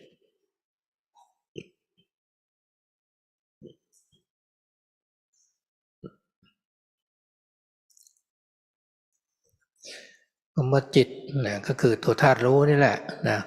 ถ้าพูดถึงใจก็คือธาตุรู้ที่อยู่นิ่งๆแต่ถ้าใจเกิดความปรุงแต่งก็เรียกจิตตสังขารอันดับแรกคือจิตกับใจนี่เป็นอันเดียวกันแต่ถ้าปรุงแต่งขึ้นมาเป็นจิตตสังขารปรุงแต่งสิ่งที่ดีก็เป็นบุญไม่ดีก็เป็นบาปหรือไม่เป็นบุญไม่เป็นบาปแต่ก็เป็นสังขารที่เมื่อเรามาฝึกเนี่ยก็ต้องมาฝึกตัวจิตนี่แหละให้มันนิ่งสงบทั้งการเดินทางที่จะให้สงบก็คือศีลสมาธิและก็ปัญญาเมื่อจิตสงบได้ดีแล้วเราพิจารณารูปกับนามในรูปนามมันไม่เที่ยงเป็นทุกข์เป็นอนัตตาเนี่ยจิตก็จะแยกออกมาแล้วตัวจิตใจนั่นแหละก็จะแยกเห็นชัดว่าไม่มีตัวเราของเราใจก็เป็นอิสระจากความยึดถือหรือปล่อยวางได้ชั่วขณะเมื่อเราทำไปได้มากขึ้นปัญญามีมากขึ้นสมาธิตั้งมั่นได้ดีสติสมบูรณ์ขึ้นมาก็พัฒนาเป็นศีลสมาธิปัญญานะเป็นมรรคมีองค์8ครบขึ้นมาก็จะทำลายกิเลสได้ให้เราพัฒนาอย่างนี้ความสัมพันธ์กันคือมีสติ ดูที่ใจตรงนี้ไม่ยินดีไม่ยินร้ายถ้ายินดีไปหรือยินร้ายไปก็แสดงว่าเกิดความยึดมั่นถือมั่นละก็ให้อยู่ตรงกลางไม่ยินดีไม่ยินร้ายจนเกิดปัญญาอย่างแจ่มชัดขึ้นมานั้นแหละศีลสมาธิปัญญารวมกันก็จะทำลายกิเลสสักกายทิฏฐิวิจิกิจฉาสัวัตตปรมาสในเบื้องต้นได้เป็นความสัมพันธ์กันนั้นก็อยู่ที่เรามีศีลสมาธิปัญญาเป็นทางเดินของใจถ้าเราไม่เดินอย่างนี้อวิชชามันก็จะควบคุมใจของเราให้ยึดมั่นถือมั่นก็จะเป็นทุกข์ถ้าใจเรามีสติปัญญาดีก็ไม่ทุกข์มันก็สู้กันระหว่างกิเลสกับมรรคในใจของเรา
ถ้าอยากจิตได้ก็จิตก็จะปล่อยวาง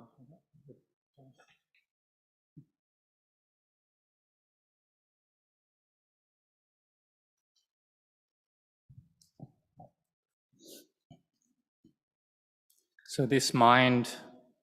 we say, is the knowing element. The mind is that which is still and peaceful. The heart is what proliferates, what we call the Chitta Sankara. So with that mind, then there's proliferation, and it proliferates to, if it's of the good side, then that's meritorious Sankara. If it's a bad side, then we say that's demeritorious Sankara, or it's neither meritorious nor demeritorious Sankara or karmic formation. So we train the mind to make it peaceful through sila, samadhi, and panya. When the mind has a good peace and calm, then we contemplate into rupa and nama, materiality and mentality as being impermanent. We can separate out the mind and see it as being not self or not a self. The mind is able to let go of the rupa and nama, and we develop the noble eightfold path or marga. Once we've developed the path to in harmony, then that is what can overcome the kilesas and mental defilements. And so we contemplate to develop like this. We develop our sati, our mindfulness, when the mind receives sense impressions, then there's arising disliking and liking coming up. And so we try to keep the mind in the middle, away from liking and disliking, because if this liking and disliking arises, then that attachment arises. So we try to keep the mind in the middle, and this is where wisdom can arise. This sila, samadhi, and panya, if we develop it and it's in harmony, then it's able to overcome the lower fetters, self-identity, view, skeptical doubt and attachments to rites and rituals. And so practicing sila, samadhi, and panya is the path that we walk or the path the heart walks. And if we aren't able to practice this, then the mind will get caught into suffering. And so in our hearts is like a fight between the Magga, the Noble Eightfold Path, and the mental defilements. คำถามข้อที่4จากคุณอนุสกะออสเตรเลียหลวงพ่อให้คำสอนกับเราว่าให้ดูภายในจิตเหมือนกับมองสระน้ำตอนที่เราทำตามเรารู้สึกแปลกใจว่าเราเห็นตัวเองมองลงเห็นสระน้ำสี่เหลี่ยม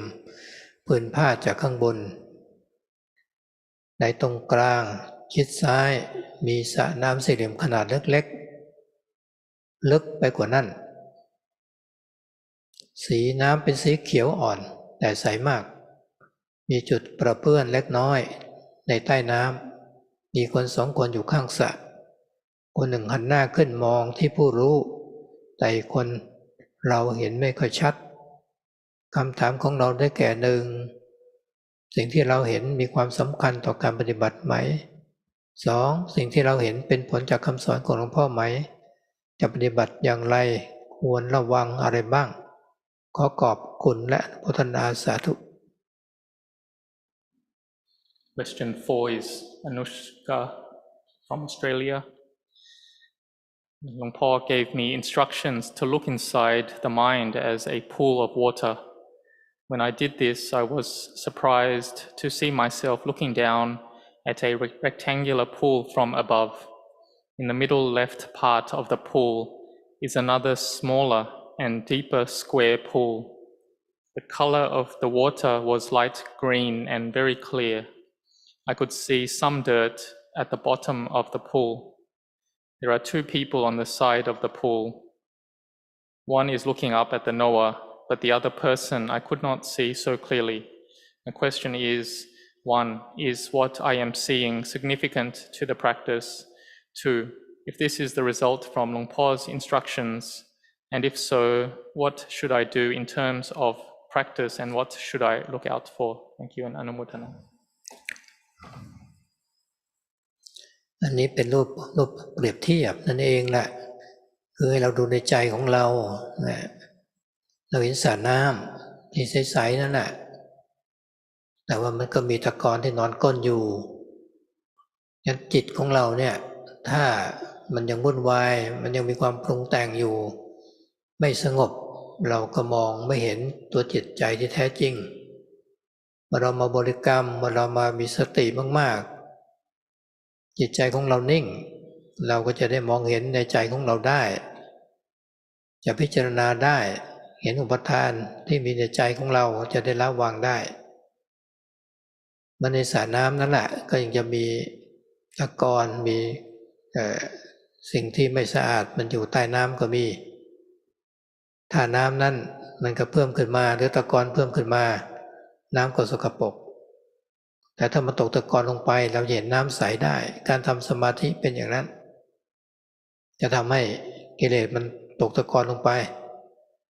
เราจะมองได้เห็นได้ชัดเช่นการที่เรามองนี่ก็คือเป็นรูปเปรียบเทียบนั่นเองการปฏิบัติก็คือให้ดูในใจของเรามีสติมากๆจะเห็นจิตใจของเราได้ชัดเจนจะเห็นอารมณ์ที่เกิดขึ้นกับใจเราจะแยกจิตออกจากอารมณ์นั้นได้จิตเป็นอย่างหนึ่งอารมณ์เป็นอย่างหนึ่งเหมือนน้ำมันกับน้ำธรรมดาเนี่ยแหละมันไม่ผสมกันมันแยกกันถึงจะอยู่ด้วยกันมันก็แยกกัน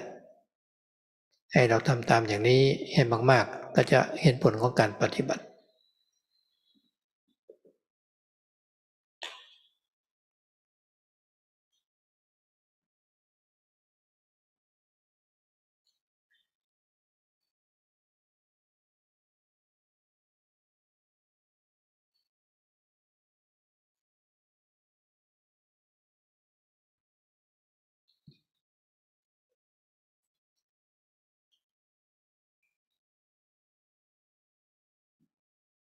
เดี๋ยวให้เพื่อนทับน้ำก็จะเห็นชัดเลย ให้ตอนออกให้ตอนออกให้เพิ่มน้ำผมให้ได้เขียนชัด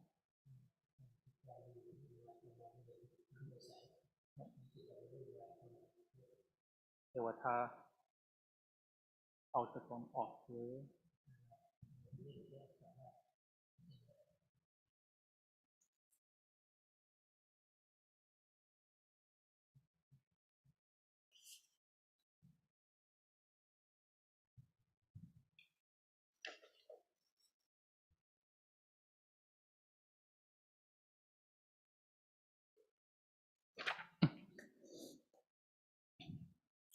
So this image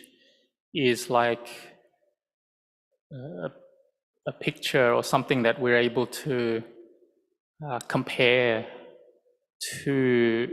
elements of the practice. So it's something for comparison. So it's something that we can gain some meaning from. We look into our own minds and we can see that there can be a clear pool. What you've seen is a clear pool, and that there is some dirt there. And this is like if the mind has proliferation, agitation, it's not peaceful, then it will be unable to see the true mind. So we practice with our meditation object or meditation word and develop our mindfulness a lot. And then the mind becomes peaceful, and then we're able to seek more clearly into our minds. We're able to contemplate then and see our attachments and let go of them. So this pool, it's like if it's a clear pool and underneath there's a lot of dirt there. The more dirt there is, or we add more dirt, then the less we'll be able to see into that pool. But if the dirt can settle, or we can take the dirt out, then the water will be clear and we can see clearly into it. But if there's dirt there, then it's unclear. So this imagery is something just for us to compare the state of our minds to. But we should look at our own minds and develop a lot of mindfulness with that and what arises. Then we'll be able to contemplate and be able to separate out the mind and its mind objects and see that it's like water and oil. They are together,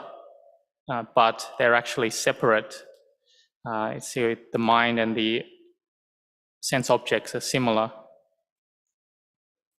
So just put your efforts into the practice and you will gain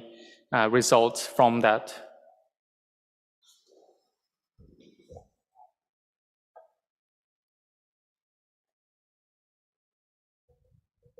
So that's the last question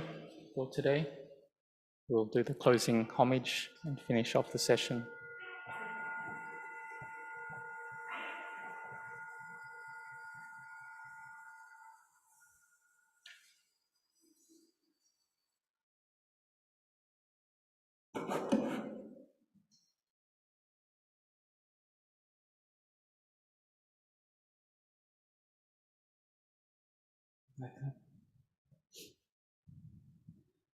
A rahang samma sambuddho bhagava Buddhang bhagavantang abhivademi Svakhato bhagavata dhammo dhammang namasami Supatipanno bhagavato sāvaka saṅgho saṅghang namami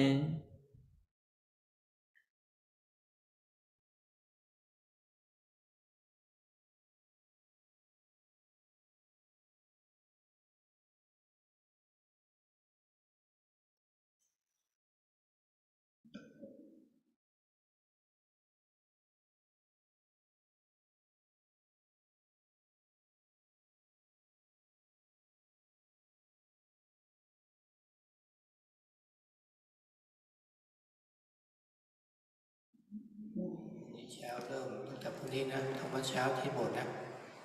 พระที่อยู่โซนบนนี้มาทำที่นี่ก็ได้แล้วก็โยมอยู่ด้านล่างก็ทำที่ศาลาหอฉันนั่นแหละเสียงจะไปถึงทำวัดที่นี่ก็ได้แต่ถ้าเรานั่งสังขารแล้วก็ปากเย็นตามที่ขึ้นมาวันนี้ทุกท่านทำวัดเช้าเนี่ย